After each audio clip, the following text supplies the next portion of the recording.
Si je dis tentacule au Japon, soit ça ne te dira absolument rien, ou soit actuellement tu esquisses un petit sourire. Ou sinon tu t'es luxé un sourcil en disant mais qu'est-ce qu'il va nous raconter là-dessus? Nani? Pour ceux qui ne le savent pas, le Japon et les tentacules ont une grande histoire d'amour et c'est rien de le dire. Il y a énormément de connotations, de références. Bon alors, à l'heure actuelle, ces références sont assez interdites aux moins de 18 ans. Mais ça vient d'où ce truc? Bah tu sais quoi?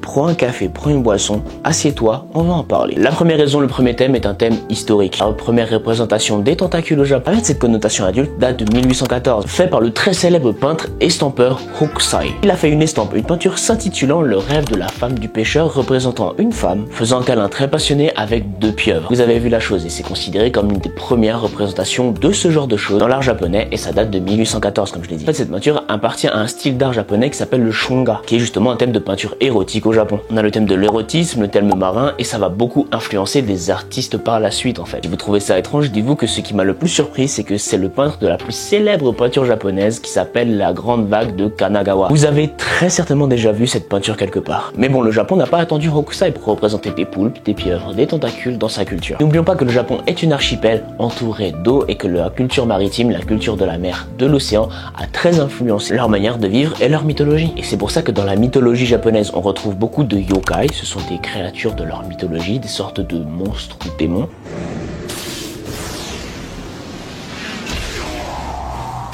Sont justement des créatures marines et une créature marine qui est justement une pieuvre s'appelle Korokamui qui est une immense pieuvre écarlate rouge très vive qui se retrouve au nord du Japon dans la baie de Funka de la ville de Murora. C'est une pieuvre dont on dit qu'il peut faire plusieurs dizaines de mètres tellement grande qu'elle peut recouvrir la baie entière, capable d'attaquer et de faire sombrer des bateaux et aussi de détruire des villages côtiers entiers. Du coup oui, assez énervé comme poulpe quand même. Certes il y a la mythologie mais aussi à l'heure actuelle dans la pop culture, dans les animés, dans les représentations des mangas, les tentacules sont quelque chose de très présent. Il y a eu une explosion de la représentation des tentacules, surtout à partir des années 80-90, et je vous rassure, ça a été très controversé pour la simple et la bonne raison. Ils ont été utilisés dans le thème de l'horreur, certes, mais aussi dans le thème érotique.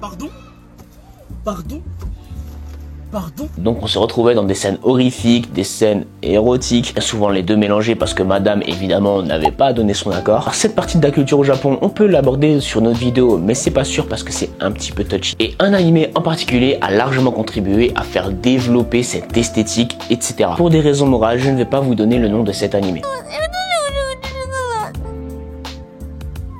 Ou bien une chose, ce genre d'anime, ce genre de manga est devenu tellement populaire que c'est devenu un sous-genre à part entier. Des mangas érotiques et même plus qu'érotiques, ce qu'on appelle les hentai. Hentai qui en japonais signifie pervers. Et je ne vous donnerai pas le nom de ces sous-genres non plus pour des raisons morales. Dites-vous que c'est tellement populaire, que c'est tellement une grande influence, que ça a influencé le dessin animé de mon enfance qui est Code Lyoko. Où dans un épisode, on voit Yumi attachée par des branches très inspirées des tentacules japonaises. Et je vais pas détailler outre mesure, voilà la scène.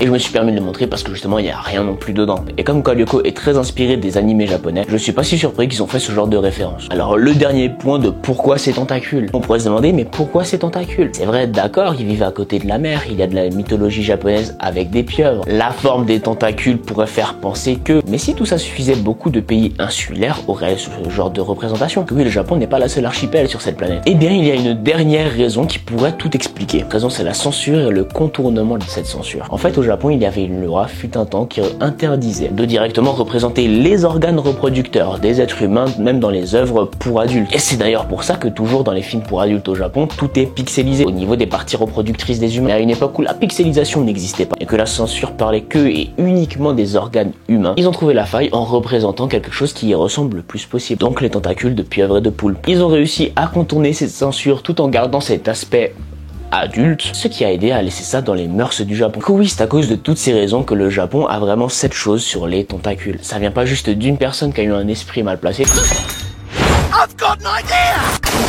Même si je vais pas juger, mais je trouve ça quelque peu bizarre quand même. C'est lié à plusieurs facteurs qui ont donné la situation actuelle. Bon, rassurez-vous, la grande majorité des gens trouvent ça déviant, malsain, problématique aussi, mais ça fait partie de la culture japonaise. Bon, merci à vous d'avoir suivi cette vidéo, j'espère qu'elle vous aura plu. N'hésitez pas à me dire ce que vous en avez pensé, et si vous êtes toujours là, commentez poulpe dans les commentaires. C'était Quentin simplement, des bisous.